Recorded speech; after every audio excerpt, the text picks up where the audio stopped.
So I guess now I've got to get my brain wrapped around this.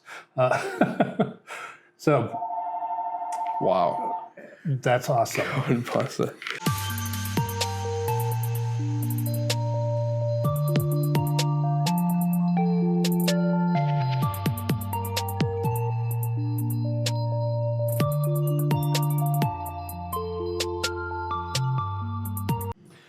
Hello and welcome to the Gnollcast. My name is Gregory. This is the Gnoll, and today we're going to be talking about ways to support indie bookstores. Some of the stuff that's been going on this month towards the end of the year, some of the stuff we're looking forward to at the beginning of the year, as well as our featured author this month, some new and used books we've got in the store that we're excited about, and just a little bit more about us. Go ahead and take it away. Well, I mean, talking about supporting indie bookstores, what are some of the things people can do to, make an impact on their indie bookstore in their town, in their city? What are some of those things that are making it so that these shops that are, growing across the country right now, what is it can be done to, continue to help them prosper?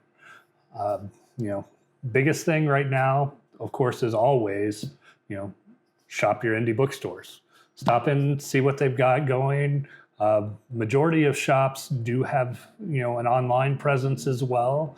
If you're not necessarily local to an indie bookstore, but, see them on social media or, have been there on a trip and you still want to continue to support them, go online, see what their shops are selling there, see what, specialty products they have. A lot of our indie bookstores are carrying a lot of different sideline projects or properties like stickers or tote bags or puzzles, things like that. Games, just to, give you some options, but it's all going to be a curated experience to each indie bookstore in and of itself. For instance, we are a sci-fi fantasy bookshop. Not just because we happen to be located in Riverside, Iowa, but because, that's what I grew up with. That's what I know. And for years as a bookseller, that's what I pushed. Yeah, I mean, we've got one of the advantages we have is we sell new and used books. So we've got books that you see everywhere, every day. And we've got books that you've never heard of. And we've got books that aren't in circulation anymore. So having used books has been pretty cool to see some of the books that we've been getting in, and to see some of the books that people are sought after, especially since we've been obviously coming into the store is great, but we're kind of in the middle of nowhere, about 20 minutes outside of Iowa City. Riverside is somewhere. We're in the future birthplace of Captain James T. Kirk. Yeah, so in the future we'll be somewhere. In the future, we'll be somewhere. Right now, we're kind of on the outskirts of Iowa City. But the online presence is really important to continue to support bookstores in general. We have the Gnoll.com, obviously, so it's something that you can go to find things. We've had people from all over the country order the most random books that they've been able to find in our bookstore, which is pretty cool.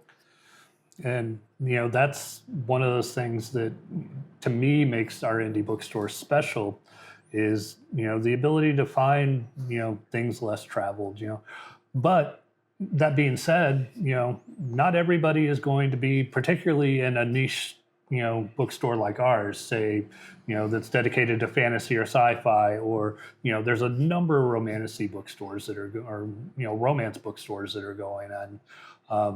They won't necessarily carry, say you do enjoy the romance bookstores and want to support them, but, you really are wanting to get, the latest nonfiction biography on somebody. A way you can do that, there is an amazing company called bookshop.org, which has partnered with a lot of our indie bookstores, ourselves included, that, you follow our affiliate links and purchase whatever book you're after there. And it is, pretty much any book that is available currently to our shops or to, a larger chain, say Barnes and Noble or something, you can go in to bookshop.org, purchase the book there. They will send it directly to you. So it's not necessarily having to come through us, but our stores do receive credit towards that purchase. Bookshop.org is working very closely with indie bookstores to make sure that, we're helping each other generate sales. It's not, just we sent them there, we get nothing for it. I think a lot of people are familiar with affiliate sales. Hey, we post a link, we get a little kickback and stuff. Bookshop.org really does do a lot, though, to provide support for indie bookstores.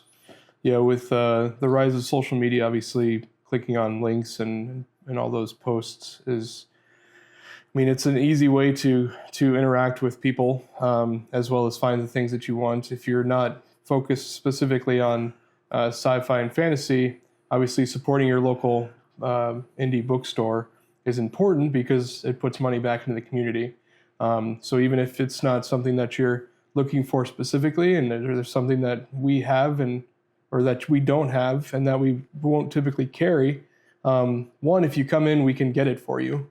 We can absolutely find books to get in store. Or two, if you don't want to come in, that's perfectly fine. Just use some of the links that we're going to post here to find the books that you like and want, and still support a local business, which obviously puts money back in the community, which helps grow that community, which helps make your community better.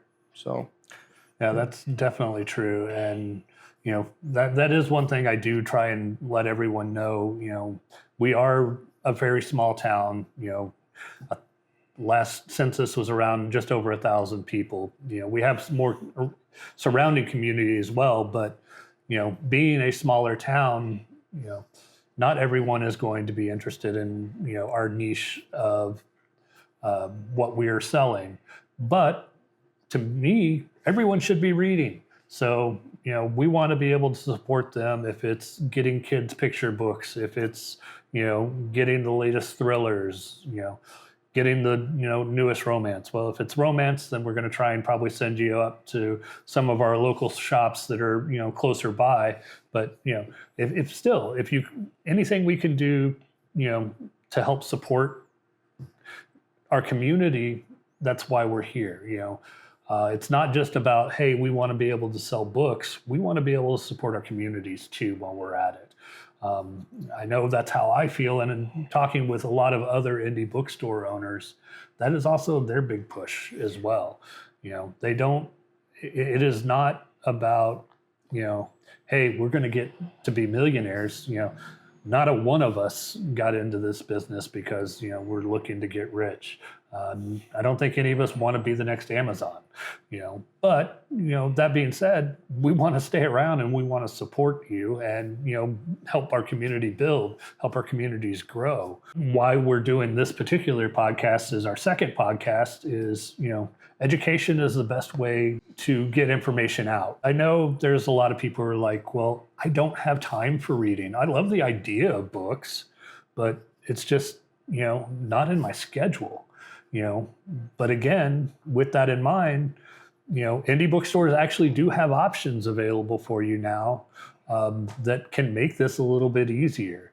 I know a lot of people are really starting to, learn about audiobooks and really start to care about, audiobooks and their narrators and stuff. And we will be, eventually doing a podcast or a Gnollcast to cover that as well. Because that is something that I am very big on.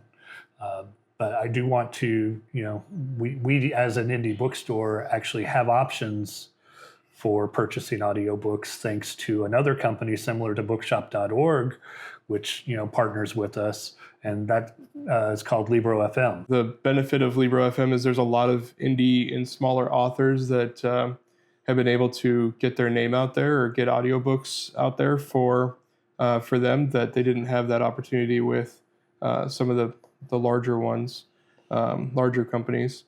And the other benefit is Libro FM definitely helps support small indie bookstores better than some of the larger giants, obviously, because the larger giants are more invested in the companies that they're owned by. But on our website, on the Gnoll.com, we've got a link that takes you directly to Libro FM. They've got special promotions and offers there to help you save some money too, which is always a good thing. And then that money that you spend through them obviously goes back into the bookstore and goes back into the community. One of the benefits of... And you get your audiobooks. And you get your audiobooks, which is important. As Gnoll was kind of talking about, not everybody wants to sit down and read a book. I mean, there's some people who are definitely passionate about taking the time to sit down and actually read a book. There are some people who are on the go, who still enjoy a good story, which Libro FM allows you to listen to audiobooks and do that. That's kind of where our society has gone towards, is the fact that they want instant gratification and not have to stop and do things. So audiobooks are a great way to do that. But we're not just a bookstore. That's what it really comes down to is, yes, we sell books. We've got some cool used books that you won't find anywhere else, like genuinely won't find anywhere else in some cases, which is pretty cool. But at the same time, like, it's not just about selling books. It's about building a community. It's about finding things that you love and talking about things that you love. That's why we've got social media handles for everything, for Instagram, for TikTok, for YouTube. Obviously, we're making this podcast to be able to communicate and educate and be able to be a part of a much larger community than just this bookstore in Riverside, Iowa. Technology has taken us to a place that is well beyond what anybody ever was able to comprehend in the first place. And there's so many different options to support not just the bookstores, but each other. It's a much larger community than just in your living room or in wherever you're reading your books. Being able to interact with people without being face-to-face in some instances is a good thing. But finding people who are like-minded or enjoy the things that you enjoy is very important, and something that we're kind of blessed to be able to have this conversation with the community and be able to grow and see what it becomes. Yeah, and with that in mind, that's where following on social media and, engaging with posts, making comments with social media, the same with a lot of the content creators that are out there. The more engagement that is happening, the more likely other people are to find it. Again, it allows us to grow that community to, support, those people who are interested in the things we are interested in, who want to, see more 80s, 90s fantasy books or explore new worlds, not stealing that from Star Trek, just saying, but It's appropriate. Yeah, but it is appropriate. We do have a lot of Star Trek books. If you guys are looking for Star Trek books, we do have a lot. And Star Wars for some reason. I didn't realize there was as many Star Wars books as there is.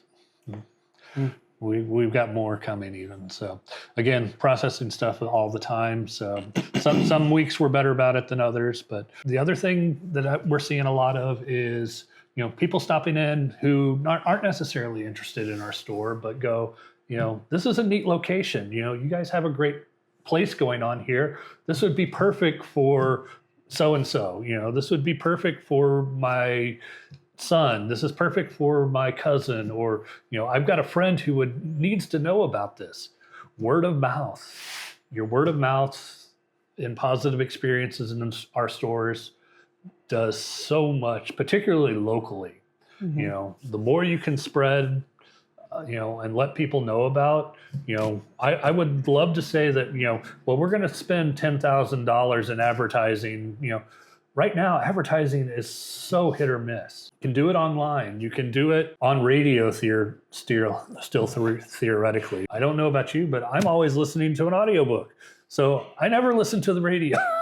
I don't even know, honestly, where to go for advertising to get the best, engagement. Our social media has been some of the best place, but again, word of mouth is always going to be the biggest driver for, small businesses. Yeah, and the fact that we have avenues that people can go to even if they aren't here. So if you do know somebody who's looking for things like this, obviously direct them to our website, direct them to our Instagram, our Facebook, our TikTok. Just come and hang out. Like, even if you can't afford to buy books right now and you just want to talk to people who've read something that you've read or That is something I'd like to try and push a little more on our socials, is spending money. Well, yes, but no, is getting people to discuss their books. Yeah. I love a good debate. There is one of the largest book groups that I'm in on Facebook is the Sci-Fi and Fantasy Book Group. They do hundreds of thousands of people in it. They do a lot of hey, do you know about this book, or I know this story. I'd love to see that in our own backyard. Let's see what we can do about helping people find the books they need. Give us a shot, see if we can figure it out. It's not always the case. Again, we're booksellers for a reason, so we want to be able to help and support that. It's much larger than our bookstore. It's a whole community. It's a whole world out there of people who just want to be able to communicate and interact and feel something and like talk to each other without necessarily having to be there. It's definitely very important for our community and for building our network and for building our business. And we want to hear from you guys, because obviously ultimately you guys are the ones who are going to keep our business afloat. So if there's things that you want, or ideas that you guys have, or things that you would like to see, then definitely communicate with us, communicate with each other. We want to get involved with conversations, and we want to be a part of this community. Well, and we want you involved too. That's the biggest thing is, we can stay here, and look at books all day long and, well, be perfectly happy. But, well, you can. It is about helping build the community. It is about getting engagement. I thrive off of those situations where people are like, this is what we want.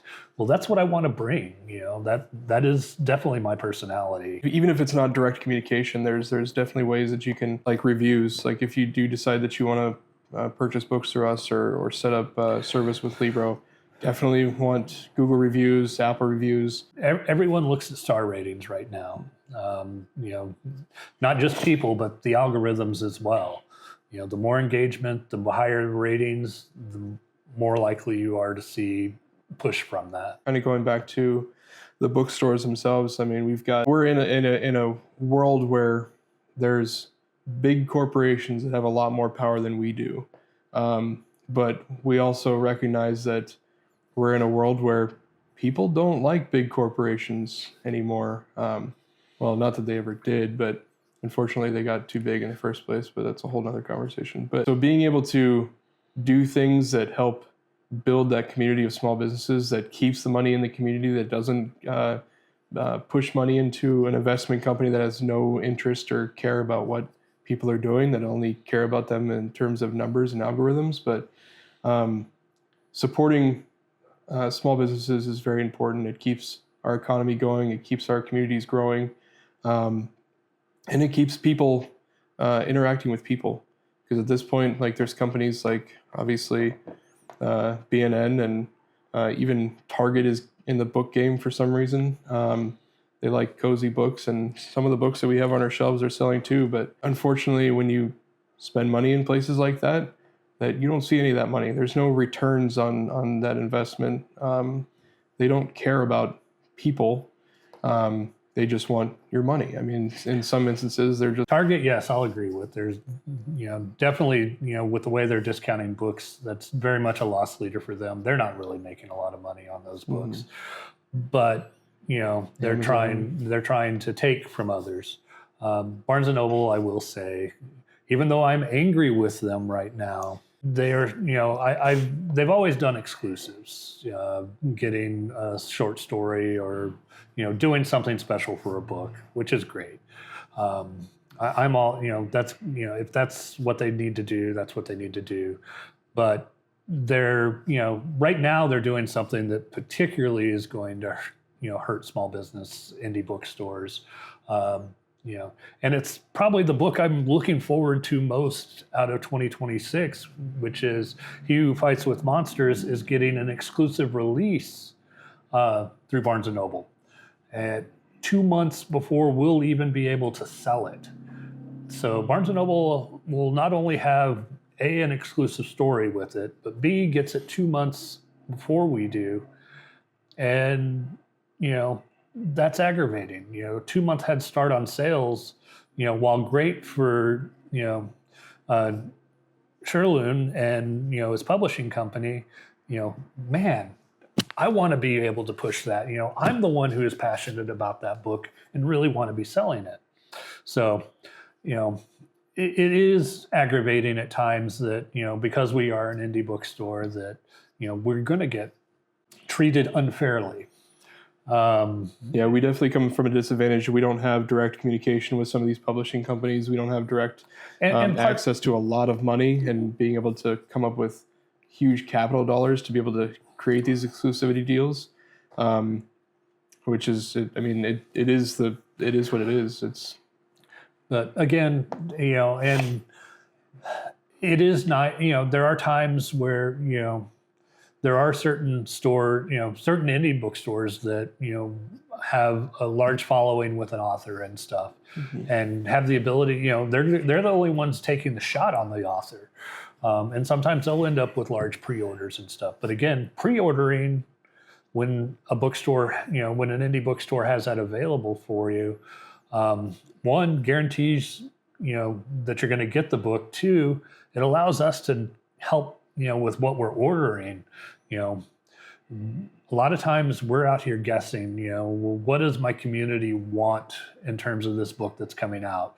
Because if we don't get our order right on the first try, there's a good chance that, if we miss the order, it's going to be on back order. We'll have to wait for reprints and stuff because, people are reading again. Love that. Yeah. It's back to physical media. People want things that they can hold in their hand and that a company can't just take away from them. It needs to go on the trophy shelves. It really does. Yeah. Well, yeah. My trophy shelf is much, much smaller than your trophy shelf. Much, much, much smaller than yours. But yeah, pre-orders is definitely another great way to support your indie bookstores. We have started doing some pre-orders, which is great. If there's books that you're excited about and we have the capability of pre-ordering it, on our website, you'll be able to see a pre-order link on there. So definitely check that out. In the next month, we're going to be focusing on getting our pre-orders for 2026, making sure that we got a lot of those listed so that, we want to be able to, again, serve the community, and having the community back us and, make those pre-orders is a huge way of doing that. Absolutely. And then also just gives us a general idea of what people want.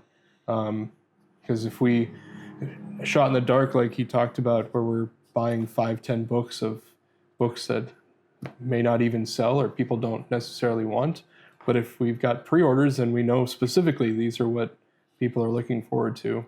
And then next month's podcast, we're going to talk about our TBR for next year and what we've got on our list and things that we're looking forward to. So we'll dive kind of deeper into that.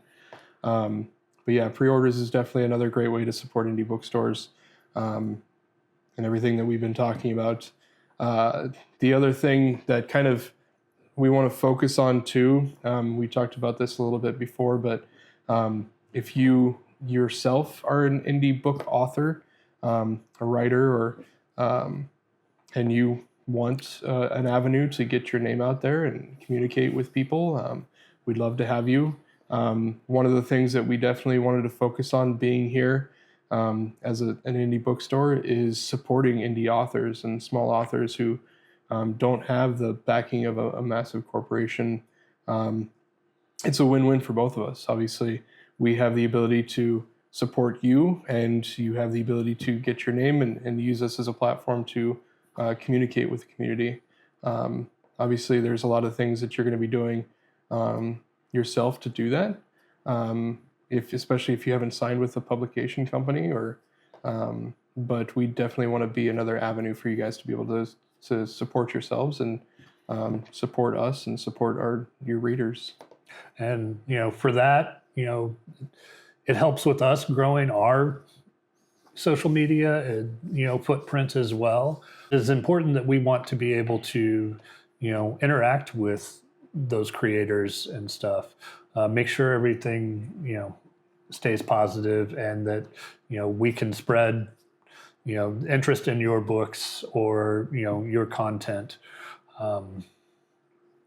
Again, make the community, and that's what we're currently after and what we are striving for with what we're doing right now. Building a community. Yeah, and surprisingly, it doesn't take it's not hundreds of thousands of people don't need to be engaged in order to make a successful community. As few as 1,000 people. If 1,000 people went to Libro FM and signed up for their monthly subscription, for each indie bookstore, you would be doing them so much of a service, and it would only be a drop in the bucket of what is out there. I believe we saw recently that if you spent $40 at a local shop as opposed to sending it to a bigger corporation, we'd end up putting like 3.2 billion into local economies. Mm-hmm. That's a huge amount. And again, we're not talking about spending hundreds of thousands of dollars at your bookstore. Not going to stop you. I'm not going to lie, but that's not the goal. That's not the incentive. It is small measures make huge differences, especially when dealing in indie bookstores. If you can get 10 people together and do a book crawl, or go and do just pop in, because it's a girls' night out or a guys' night out, hey, let's go to the store. And, it doesn't even need to necessarily be bookstores enough, game stores, whatever, small businesses in your area can use your help.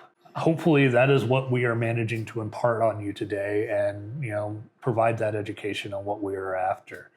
And it makes someone's day. I mean, just being able to talk to somebody, like, there's some days where we're here all day. And if you have other ideas about, how you would like to support an indie bookstore, please include it in the comments. Again, engage with what we are doing. That is the biggest thing you can do right now. Yeah, if you're a business expert, we want to hear from you. Any tips or guidance to help us grow our business, we'd really appreciate it. If you've been through it before and you have some tips and tricks, definitely reach out to us. All of our social handles are going to be in a link. I'll put up some on the screen here too. We've got all of our handles on the Gnoll.com, info@theknoll.com. So definitely communicate with us and let us know if you guys have any tips, tricks, or questions, things you want to see, things you'd like to be a part of, or questions about events that we've got coming up. Like, we definitely, community and communication is the most important thing. All right.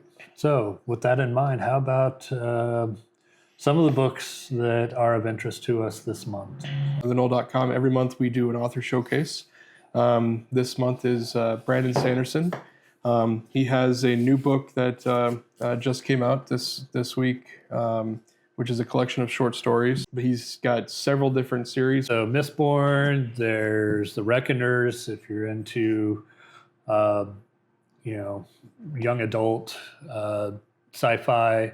And of course, he has some of his standalone Elantris, basically, and Stormlight. And then the Stormlight series.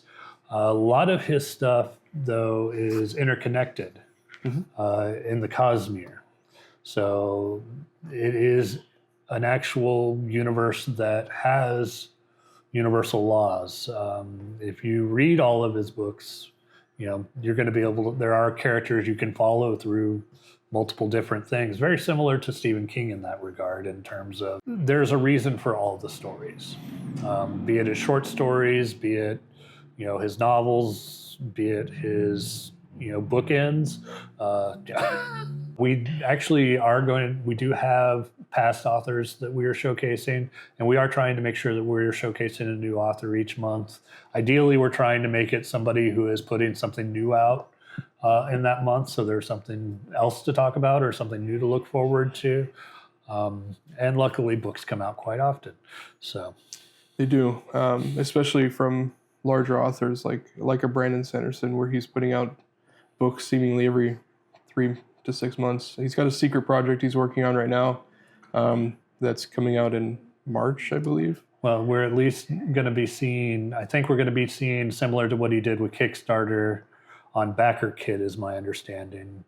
He's going to be doing another project. And again, if you're able to help out authors by going, like with Matt Denneman had recently a graphic novel for the Dungeon Crawler Carl universe, and can do these Backer Kits or Kickstarters, please, a lot of that money does end up going back to them. It's a great way to help them directly.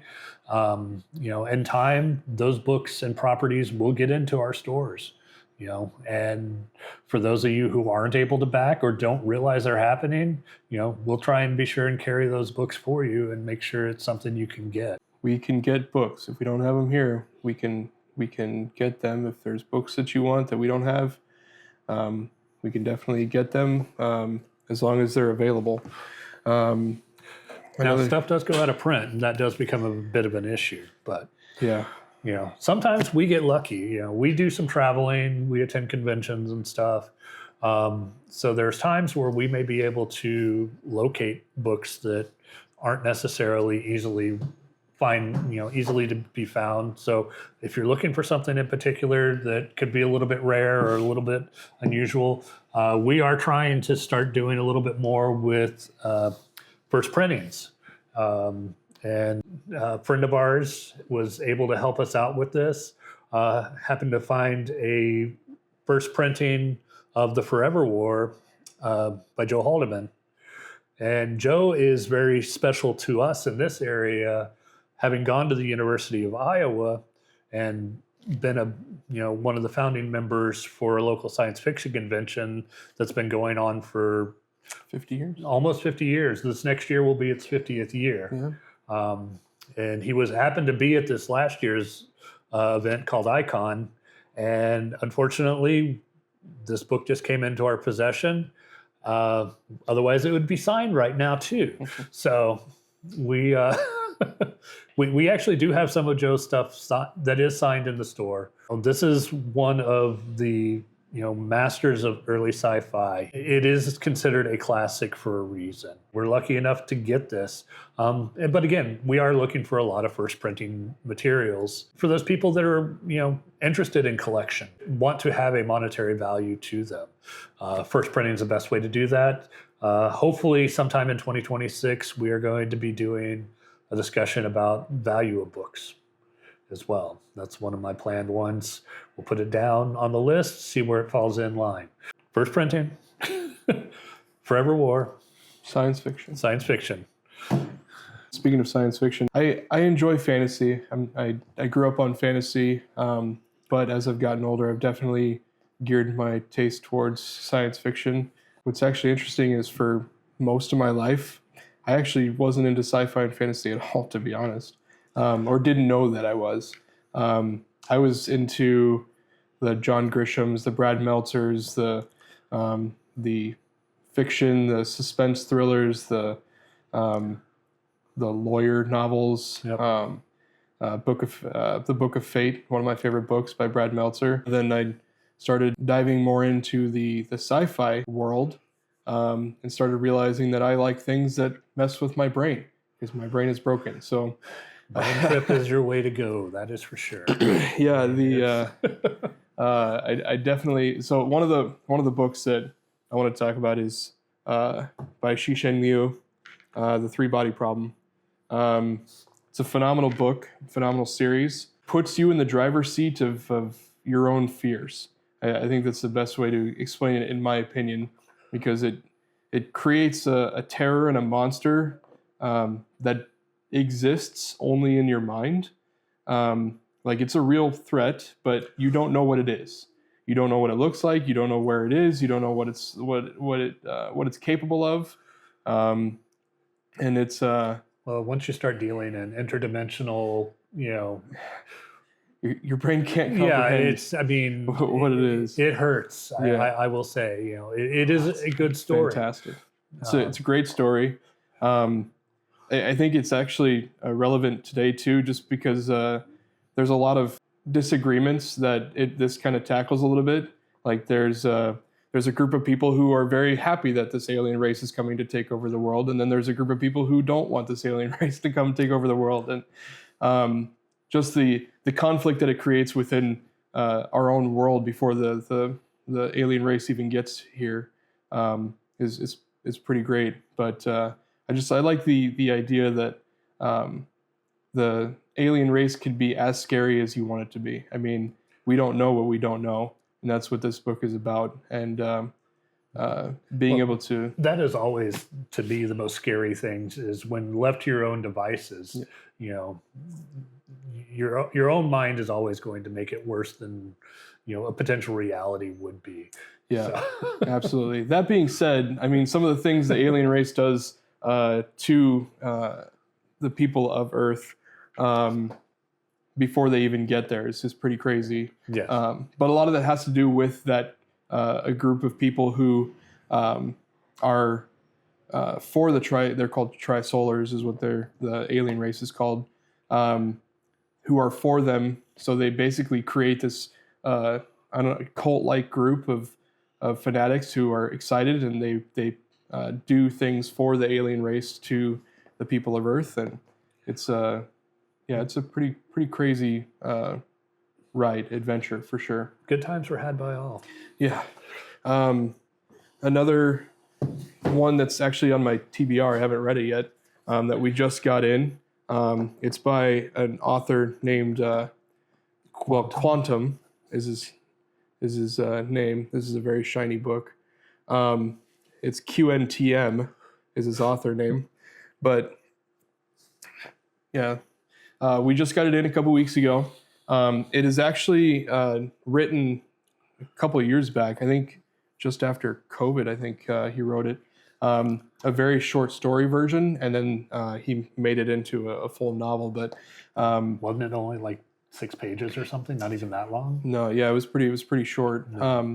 But he took the idea and turned it into a big book. This is another one of those instances of someone who's using like social media and using small outlets to get his name out there and write short stories, and then a publishing company picks it up and makes them. This is definitely one my wife can't read. So yeah, it's dealing in memes and stuff. That well, it's the idea of thought. Another one of those brain books, but basically there's an enemy or an entity that can basically remove any idea from your brain. So you don't realize that there's something that exists around you that's basically just pulling ideas out of your head. So even if you do see it, it makes you forget that you see it. So you don't necessarily know that you have a problem, but there's clearly a problem going on. It's another one of those plays on people's fears, you know, that, you know, did I see that? Do I know about the, you know, did I forget something? You know, did this really happen? Why is this going on? Yeah, that's terrifying. Yeah, it's especially if something like the 3-body problem has it too, where that something always knows what's going on. That something always is watching. That something is always there. You just don't know it's there. You don't know that it's watching. And then in this instance, if you do happen to find out, you don't remember. Greg's really looking forward to this, messing with his head. Yeah, so. It's going to be a good one. And then one other one we actually don't have in store right now is a book called Dark Matter by Blake Crouch. Yes. Okay. It's a really good book. It was one of my first introductions into this harder sci-fi concept. It's basically about a man from Chicago who's a physicist, a really successful physicist, who gets kidnapped by himself from another dimension. Basically he has timey-wimey and dimensional things. Yeah, he's got a wife and kid in his current reality, and then he gets pulled into a different dimension where he doesn't have a wife and kids, but he's still a physicist. And then it's basically he's going through different dimensions, fighting different versions of himself to get back to his wife and kids. Blake Crouch, it's a great book. Definitely something I would recommend because, one, it's not entirely about sci-fi. It's also about finding your way back home and fighting for the things that you love.